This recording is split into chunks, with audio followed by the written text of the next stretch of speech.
Donc, dans la continuité des échanges avec les partenaires du lycée de Provence verte à Saint-Maxime, dans le sud de la France, il faut que je me serve de mon texte, on vient vous parler à la MRC de Montmagny maintenant d'un autre échange. C'est un deuxième groupe d'enseignants et d'étudiants qui sont ici depuis le 4 mai et ce jusqu'au 13 mai. Lola Vidal, qui est agente en mobilité internationale pour la MRC de Montmagny. Bonjour. Bonjour. Ça va? Ça va bien? Vous avez de l'air fatigué, Lola? Oui. Déjà fatigué, ce genre d'échange-là. Cette fois-ci, c'est quoi exactement l'échange? Alors, l'échange, c'est exactement comme l'échange qui a lieu depuis le 22 avril, quand nous, on est partis en France, puis quand il y a le premier groupe de cuisine qui est arrivé la dernière fois. Donc, c'est des échanges entre enseignants et étudiants, cette fois-ci dans le domaine de la santé et services à la personne.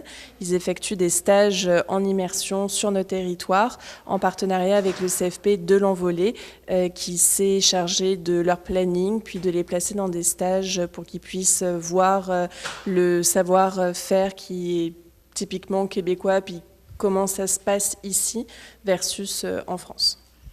On va revenir, Lola, à la fin pour voir s'il y a d'autres échanges. Je pense que oui. Alors, on va pouvoir parler des autres échanges qui s'en viennent. Donc, merci, Lola, à tantôt. Je vais parler avec ces 6 personnes parce qu'il y a le domaine de la santé qui est représenté, le milieu de la petite enfance, la garderie, l'infirmerie et les services à la personne pour les CHSLD. Donc, on va parler avec ces personnes pour voir l'apprentissage, puis qu'est-ce qu'ils apprennent chez nous. Bonjour à vous. Bonjour. Ça va bien? Ça va? Oui, dites-moi votre nom. Clélia. Cléa, vous êtes dans quel service exactement? Alors moi, je suis directrice de crèche à Saint-Maximin et du coup, j'accueille ces élèves-là aussi en stage en France. OK. Bon. Votre expérience à venir jusqu'à maintenant, vous êtes arrivé le 4 mai, probablement le décalage horaire, mais à part ça? Ben là, ça y est, on commence à se remettre du décalage horaire. Et du coup, moi, j'ai eu la chance d'aller dans une maison de retraite chez vous. Et aussi dans une garderie aujourd'hui. Voilà, donc du coup, on a pu voir les différences qui existaient avec la France. Qu'est-ce que vous retenez principalement? Ben déjà, l'entrée à l'école qui est plus tard chez vous, parce que nous, on a les enfants de 2 mois et demi jusqu'à 3 ans. Et du coup, là, ils arrivent à 10 mois, 1 an, et ils repartent vers 5 ans. Donc, c'est la principale différence qui existe avec nous. Les diplômes de celles qui travaillent sur place. Voilà, le matériel que vous utilisez, on apprend plein de choses. Par rapport, justement, vous parlez du matériel, est-ce qu'il est très différent de chez vous? Oui, parce que je pense qu'en France, on a beaucoup plus de normes à respecter et du coup, on est souvent coincé par rapport à ce qu'on peut utiliser ou non, par exemple sur les structures qu'il y a dans les jardins et dans les jardins des garderies, comparé à ce que nous, on peut avoir en France. Voilà, c'est vraiment des choses différentes. Il y a des choses qu'on ne pourra jamais utiliser, nous, en France, parce qu'on est trop normés. OK. Je pensais qu'au Québec, on l'était beaucoup. On l'est encore plus en France. Ça doit être épouvantable en France. Très compliqué, oui. Bonjour, votre nom? Eva. Eva. Vous êtes dans quel service? Dans la petite enfance aussi. OK, la petite enfance. Et depuis le 4 mai, là, qu'est-ce que vous retenez comme l'idée maîtresse que vous retenez? C'est l'âge, pareil, comme elle a dit, l'âge jusqu'à la garderie, 5 ans. Okay. Et vous êtes venu apprendre quoi ici? Moi, c'est pour me faire une expérience, vu que je ne connais pas encore tout à 100%. C'est surtout pour l'expérience et voir les différences, comme elle l'a dit. Okay. Et votre objectif de carrière? Mon objectif futur? Oui. Moi, plus tard, j'aimerais être assistante maternelle, donc avec les enfants. OK, merci. Bonjour. Votre nom? Aline. Aline. Oui, ça va? Oui, je suis un peu malade. On va vous réchapper, oui. Vous êtes représentez quel service? Alors moi, je suis en première, donc 2e année d'études, avant le bac, pour les grandes études après. OK. Et cet échange-là vous apporte quoi? Beaucoup, parce que c'est une expérience qu'on ne vit pas tous les jours. Et de voir la différence entre la France et le Canada, c'est super. Vous êtes venu chercher quoi au Québec? Un peu tout, de voir surtout la différence, parce que je sais que vous vivez des trucs que nous, on ne vit pas forcément en France, du coup. Ouais. Est-ce que, parce que vous parlez beaucoup de la différence par rapport aux deux endroits, est-ce que vous retenez que c'est plus positif au Québec ou que chez vous? Parce qu'on parlait que c'est plus normé chez vous. Est-ce que pour vous, le fait de venir au Québec, ça vous permet d'apprécier votre travail? Oui, surtout que vous êtes plus souple au Québec que chez nous. Il y a beaucoup de normes et c'est strict, très strict. OK. Ben, je vais poser la question à Lola tout à l'heure, à savoir pourquoi c'est si strict du côté de la Provence. Bonjour, votre nom? Léo. Léo, vous représentez quel service? Je suis également en 2e année, donc en première, et je suis dans une filière de services, aide à la personne et animation du territoire. Mais donc je m'occupe des personnes âgées comme des petits-enfants. Et vous êtes probablement allé visiter des CHSLD? Juste aujourd'hui, oui. Et j'ai également fait 2 jours en garderie juste avant. Alors, garderie et CHSLD, il y a un monde entre les deux? C'est quand même 2 opposés, je trouve. Oui. Mais c'est quand même, on s'occupe des personnes et on essaie de prendre soin d'elles du mieux qu'on peut. Et vous retenez quoi de votre visite chez nous? Beaucoup de positifs. Et également qu'il y a moins de restrictions qu'en France, que ce soit pour les objets ou même ceux qu'on a le droit de ramener, ou même rien que les tenues en fait, comme en garderie ou même en CHSLD, on peut avoir nos propres souliers, alors qu'on doit en avoir des spécialisés en France par exemple. Est-ce que vous trouvez que les règles sont plus sévères ici que chez vous? Non, je pense que c'est plus sévère en France quand même. OK, c'est ce que je vais retenir. OK, merci. Votre nom? Fanny. Fanny, vous êtes dans quel service? Donc je suis en terminale, donc ma dernière année dans le bac pro SAPAT, service aux personnes et au territoire. Donc je suis aussi dans les études pour les personnes âgées comme pour les enfants.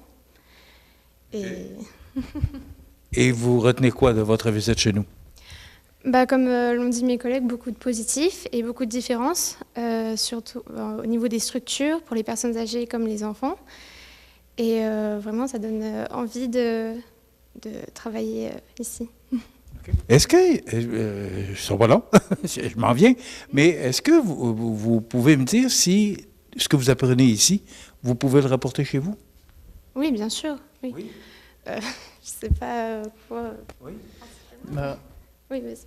Je trouve que oui, ça nous apporte beaucoup rien que d'expérience en termes de travail ou même de culture, et c'est quelque chose qui personnellement m'a donné envie de venir ici, c'est de voir toutes les différences et de pouvoir les apporter à notre propre expérience professionnelle pour nos projets futurs. Je trouve ça plaisant d'entendre ça. Votre nom? Dylan. Oui, et vous êtes dans quel service? Alors moi, je suis en 2e année de CAP service à la personne et je travaille actuellement en maison de retraite en France. Et je vous pose la même question que je pose à tout le monde. Qu'est-ce que vous allez retenir de votre séjour ici? Alors déjà, la différence de culture. Puis même, comme tout le monde disait, les normes qui ne sont pas pareilles. J'ai pas eu l'occasion de visiter de travailler dans les CHSLD, mais on en a visité une à Saint-Michel et j'ai vu déjà que c'était pas comme en France. C'est-à-dire? Alors déjà, l'ergonomie.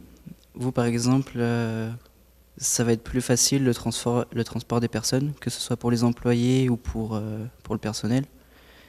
Et même, il y a du matériel qu'on n'a pas en France, par exemple des baignoires pour les personnes âgées, que je pense que dans toute la France, ça n'existe pas. Est-ce que vous croyez que ces échanges-là sont bénéfiques pour l'apprentissage puis pour l'expérience? Ah oui, bien sûr, parce que, comme je disais, c'est pas comme en France, donc on peut peut-être rapporter cette expérience en France. Par exemple, je pourrais en parler à mes collègues de travail ou quoi. Est-ce que tout le monde devrait faire ce genre d'échange-là? Je pense, oui, et puis ça permet de voyager aussi. Oui, c'est un beau voyage à faire. Lola, je vais terminer avec vous. Ce que j'entends de ces jeunes personnes, c'est que c'est beaucoup plus normé en Provence, en France, qu'ici. Pourquoi? Parce que déjà, on trouve que c'est sévère ici. Est-ce qu'il y a tant de différences entre les deux pays? Oui, il y a clairement des différences, mais je pense que c'est culturel. C'est vraiment de façon d'envisager les choses, puis de faire les choses. C'est sûr qu'il y a une influence française au Québec, il y a une grande influence américaine, puis c'est vraiment un mix, je pense, des deux. Mais oui, culturellement, ça reste que c'est différent. Après, pourquoi, autre que l'aspect culturel, je ne saurais pas exactement vous dire, parce que moi, je ne suis pas dans le système de santé, là, ce n'est pas mon domaine d'expertise. Mais oui, je pense qu'en France, on est beaucoup plus strict et beaucoup plus normé qu'en Amérique du Nord. Ce que je retiens aussi, Lola, en terminant, c'est que ces échanges-là, tout le monde semble vraiment apprécier et apprendre et ramener ça chez eux, c'est ce que je comprends. Oui, ben c'est super parce que c'est vraiment le but. Donc, non, c'est génial. Puis on est vraiment très content de les accueillir. Puis ils vont avoir encore une journée de stage. Puis ensuite, ça va être plus du tourisme où ils vont visiter Québec. Puis ils vont avoir des activités typiquement québécoises dans le sud du territoire. Donc j'ai hâte qu'ils puissent vivre ça aussi. Puis qu'ils aient une approche aussi ludique et pas juste professionnelle pour vraiment avoir une vision d'ensemble de l'expérience québécoise. Rapidement, c'est quoi le prochain échange? Le prochain échange, ça va être avec le groupe d'agriculture qui est arrivé hier soir, puis qui reste jusqu'au 17 mai, donc jusqu'à la semaine prochaine. Puis eux, ils sont jumelés avec le CFP de Saint-Anselme, qui, pareil, leur prévoit des stages sur tout le territoire. Et puis ils vont faire pas mal les mêmes activités aussi de découverte du territoire. Merci beaucoup Lola. Merci à vous, parce que ça permet aux gens qui nous regardent de savoir comment, ou de vivre ces échanges-là, puis de savoir ou de connaître aussi ce que vous vivez chez nous, puisqu'on vit ce que vous vivez chez vous. Merci d'avoir été avec nous. Merci Lola, qui est agente en mobilité internationale. On va se revoir prochainement, c'est ce que j'ai compris. Voilà, on vous parle de l'entrée de la MRC de Montmagny.